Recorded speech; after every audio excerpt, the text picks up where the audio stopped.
curious ironwork. It's a shimmering piece of filigreed metalwork that you picked up in the Great Foundry. Looks almost gauzy. Sharp edges protrude from it. You have no idea what to do with it right now, but it must be important if you left it for yourself. Use my spell, identify. Unfolding portal. This is a shimmering piece of filigree metalwork that you picked up in the Great Foundry. It looks almost gauzy. All you need to do is activate is find the proper key. I didn't mean to do that. You unfold the shimmering metal, and immediately it begins crackling with life. It begins forming itself into a metallic circle, hovering in the air. There's something in your possession that has activated this portal. It's the handkerchief with blood on it. You get the feeling you probably ought to make sure you have everything you need. You might not be back in Sigil for a long time. Right. Right, we are going to want to statistics, because people have got them levels up. Level up Mort. That was easy. Level up Anna. That was also easy because you leveled up in fighting. Brilliant! I don't have to worry about figuring those out. And then we level up our priest, Fall from Grace. She's gotten a bit better. She's gotten some bonus law. So that's done. I'm actually going to save. Because I'm worried. Because it might be that we need an item. We end up at a point where we're just stuck. So put point of no return. Because it seems very much like that's what we've just hit. That we've just hit. We've just riven it. We arrived. Point of no return. No. Let's now use it. Step through the portal. Right. Ravel's maze. Done.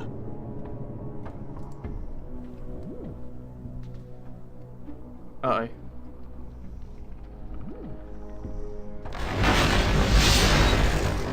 Triggets! Whatever they are. No. Actually, I should have gotten all my spells sorted. I hear your words. You go that way. What's up? And you Good go as done. there.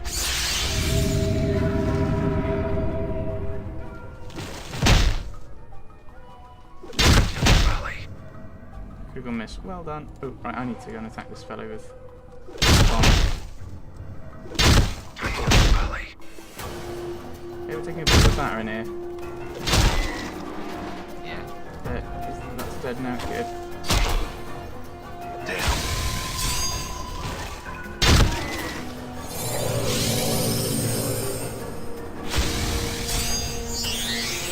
Right. So this is the end of this, but this is not dead end, isn't it? Done. Oh no, it isn't. Run, retreat very slowly. I will hear you. Huh? That's Okay. the perfect position. Yeah, it shall be done. Might just go for an attack at the moment. So you do not go first, thank you very much. Now, Valley.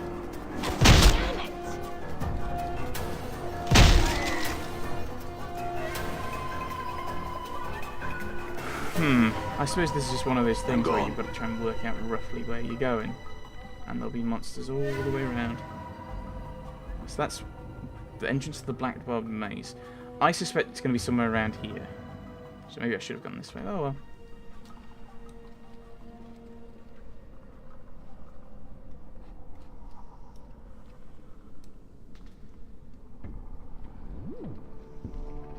Looks like we're slowly...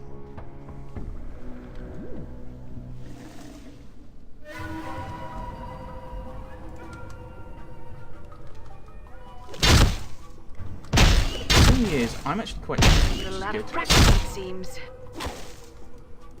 A little out of practice, it seems. Very well. Yeah, you probably shouldn't be... Oh, right, well, we've done that. Okay. Done. I think we want to go this way.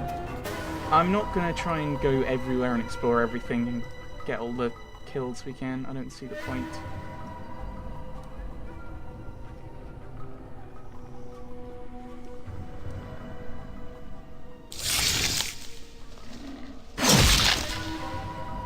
Sorry, Mort. What? No, I said I'm sorry, Mort. Balance in all things. Well, I mean, we don't need the spells at the moment. Yeah, we See can do that? hits here and there, but Valley. I think we're alright. The clock sings true. All right. It might be we're actually meant to go over that way.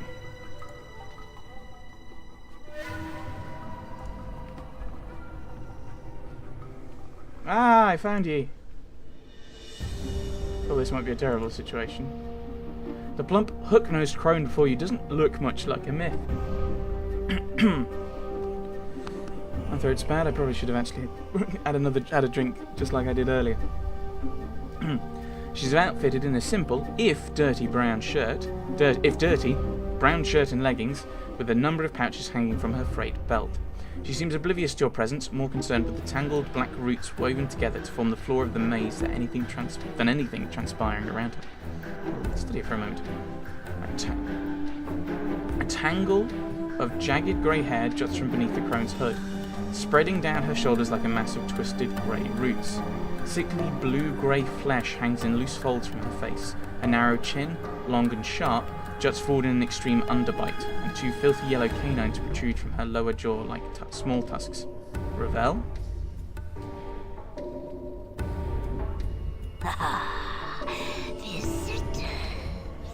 The crone's voice is thick and scratchy, as if trying to force its way past layers of dust. Her eyes are a dull, bloody red, with black veins running through them like tree branches. As she gazes at you, a strange crawling sensation passes through you, like snakes burrowing beneath your skin. Greetings, Ravel. Well now, my pretty thing. Have you returned at last? You were gone so long. I feared you forgot poor, lonely Ravel. Ravel. No, I didn't. I did forget for a time. Now I have returned. Have you? But why? What has returned? She squints at you with her black-veined eyes and hisses softly. Let Ravel see how you've fared in this life. She reaches out as if to caress you, and you suddenly notice her fingers are talons, each fingernail filthy and wickedly sharp. I don't want to strike her. Let's strike an exceptionally powerful person who managed to be a bit of a problem for the Lady of Pain. Sounds like a good idea. Let her touch you. Her ragged talons trace their way across your skin, and in their wake you feel the same strange tingling sensation you felt when Ravel first looked at you. Her eyes dim somewhat, and her talons slide gently along the contours of your face, lingering on your scars. I could feel her features, which is a bit... Or I could just wait. I don't know what to do.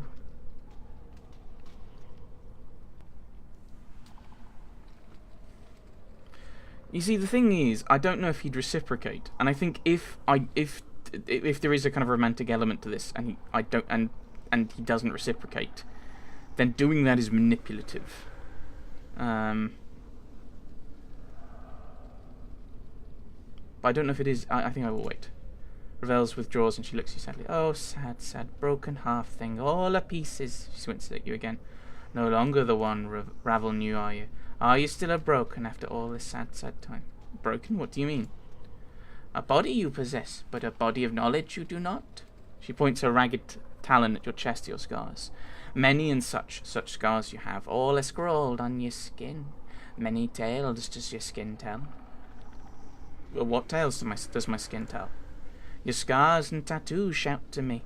Here is a man in confrontation with the world. Ravel makes a crooning noise, not unlike a dying bird. Yes, such tales as would shrivel even a hag's ears. Tell me these tales, I would know them. The tales are many. They echo of balance in balance, trials of war, battles with fiendish elements, and a creature that feeds on others from afar to sustain itself, and of torments. Such torments flesh has never known. Balance imbalanced. Divided in two you were, when your mortality was peeled. No longer balanced, much a broken in the separation, both a blessing and mistake. But more mistake than blessing, Ravel thinks. You took my mortality. How? Forgotten the how of it, I have I? Ravel's gaze dims for a moment, the black veins swimming in her eyes. And even if I remembered it, I would never do it twice. Not forgotten the moment have I after the break, a seeing the pain stream from your veins, your cries like a wailing child, every bit of your being filled with emptiness. Terrible, even for these eyes. That's why I feel hollow inside, because my mortality is gone. Very well. What are these other tales? Tales of many, blah, blah. Trials of war. Great, great trials of war. Much too much to be borne by any mortal thing. What war? This war touches all, my precious half-man. There is no place where its caress is not felt. Did it touch you? Ravel's voice drops almost bitter. To this, Ravel, says I. I'll explain the scars. What are these other tales? Battles with fiendish elements? Two fiends butt heads. Ravel sniffs as if in contempt. Their tiny heads filled with ideas of how the planes should be, yet can never be, or the planes there would be no longer. Such foolishness! I'm not certain I understand what these other things. Creature that feeds on others from afar? No base hungers do you feel, but far, far more terrible ones boil neath your skin, and such a cost.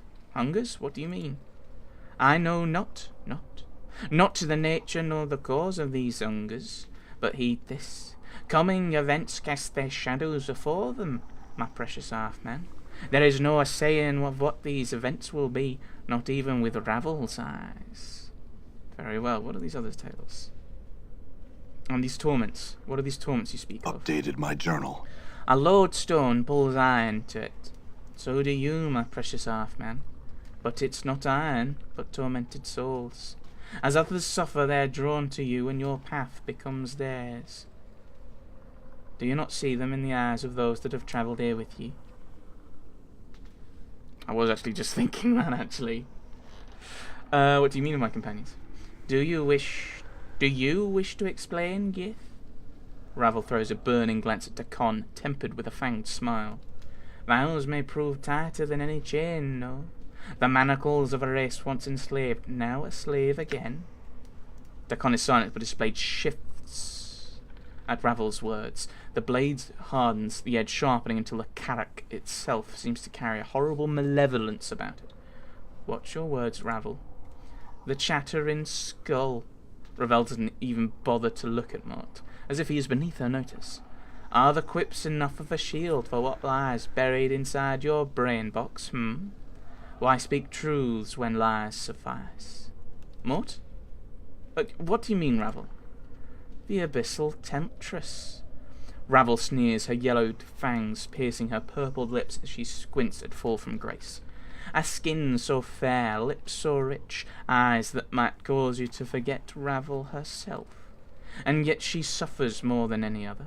When one turns on their nature, many are the torments that arise from such betrayal. Ravel, Grace replies softly, almost cautiously, I have come to terms with my...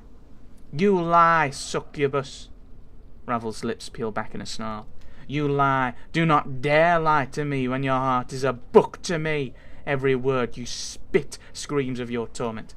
Have a care with your words, Ravel. Enough. Ah. Ravel gestures at Anna as if she is for sale upon an auction block. Look upon the feisty tiefling, such fiery hair and voice. Ravel smiles, baring her rows of yellow teeth. Shall I speak of your torment, tiefling? Anna seems paralysed, her eyes wide as Ravel turns a black-veined gaze to her. You can see her trembling, her heart beating fast. No, I shall not speak of it. Ravel's voice drops, almost in exhaustion, and the smile fades from her face. Grown tired of cruelties and torments Ravel has. The world is a jagged enough place. She turns to you, her bloody eyes dimmed, and she sighs. And my precious, precious half-man, for you the greatest torment of all, life forevermore. Can it be life cares for you as Ravel does? She gnashes her yellow tusk with a horrible clacking sound. One so brave, so passionate, so terribly lost. Sad, sad. Ravel, why did you make me immortal? I must know. A puzzle of bone and skin were you always, intriguing and the most beloved of all who came to me. Petitioning, requesting, pleading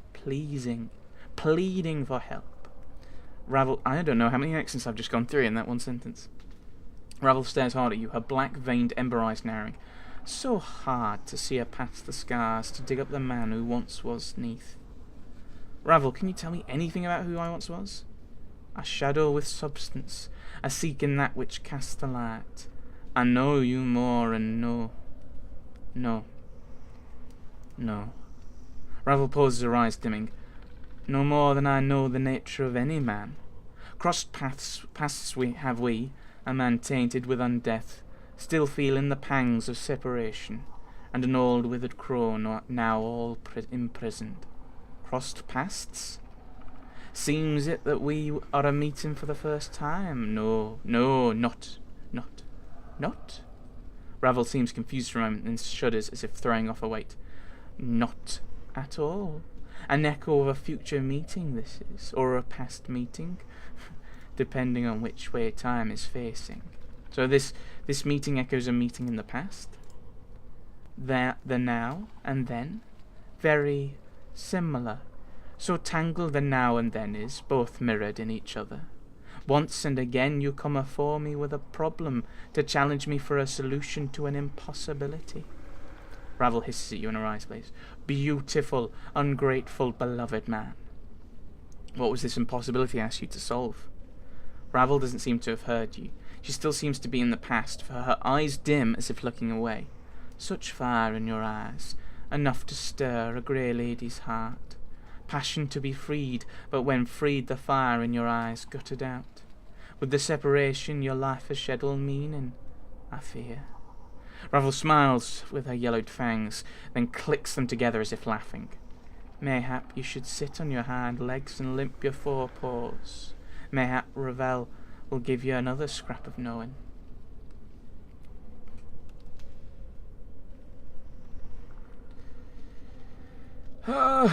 Do I want to beg? I don't think I'm not sure. Is he proud enough to not beg? Is he more pragmatic? I will beg because that'll get me what I want, or proud? No, I won't beg. That might anger her.